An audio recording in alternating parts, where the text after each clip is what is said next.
Okay guys, we are here. One of the biggest sculptured tomb. This is the most famous from among others. Okay, so we're gonna get closer and take some of the pictures. Okay, so lots of this you can find. Some they have angels at the doorpost. Okay. Yes. Okay, this is number 40.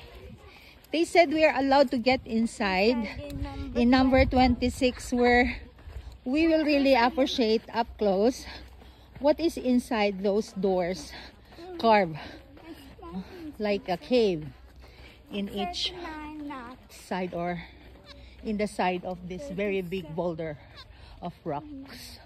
This is a huge rock. You saw it from the start. Okay, so they numbered each door 38, 37, 35. According to the tourist guide, we are allowed to get inside number 26, so we would see it. In the past, when Nabatean tribe or Nabatean kingdom settlement is in this place, they have these stones carved for their dead loved ones. Okay, so see how this big boulder of rock carved into a tomb like this. Can you imagine when Jesus Christ died and there is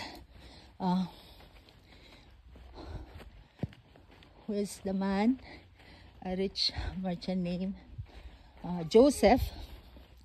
He did took his body and placed it there.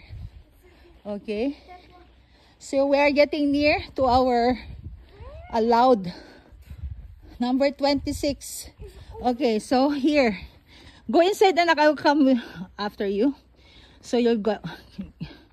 So this is number 26. This tourist guide told us that we can get inside here without any problem. Okay, so this is inside this cave. Can you see those structure like those are carved in the wall inside, and those are where they will keep their dead loved ones. Okay guys, so if we will continue, I think the whole boulder of rock, they use it for this purpose. Some are nicely done. Accordingly, it depends on the status of the one who died or the family.